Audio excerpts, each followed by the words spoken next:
Matagal ko na itong nakikita at nadadaanan pero ngayon ko lang naisipan tikman kung masarap nga ba yung kanilang mga menu rito. Hindi naman tayo order ng marami, yung sapat lang para mabusog tayo. At dito na nga tayo napadpad sa Boss Bean Tea and Coffee. Matatagpuan nga pala ito sa Isud San Isidro Rodriguez Rizal.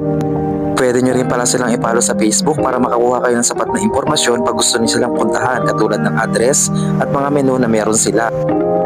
Dito, pagpasok ko pa lang ay wala namang pinagkaiba sa ibang coffee shop at milk tea shop. Pero ramdam mo na may magandang ambience sa loob. Katulad ng ibang coffee shop, may aircon din dito kung gusto mong kainin sa loob yung mga pinorder mo. Pwede rin naman sa labas, kaso nga lang medyo maingay kasi nasa tapat ito ng kalsada. Napansin ko rin ang mga design nila, simple, maganda at elegante. Bagay na bagay ito sa mga mahihilig mag-coffee at mahihilig mag-picture-picture. Napansin ko rin na ang linis sa loob ng coffee shop nila. Kung ikaw nga ay maselan, ay nako, bagay na bagay sa iyo ang coffee shop na to. Yan nga sa potong ito ay naupo muna ako habang inaantay ko yung in-order kong milk tea at takoyaki. Medyo konti nga lang ang mga customer ngayong araw kasi nga daw maya-maya pa daw ang dagsa ng kanilang customer, mga galing sa trabaho na gusto magpahinga at gusto magmerienda. At so kas, eto na ang in-order ko.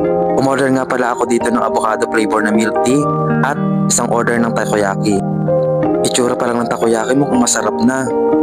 At ngayon nga ay uumpisahan ko ng kainin ng mga in-order ko at mukhang nagre-reklamo na itong mga alaga ko sa tiyan.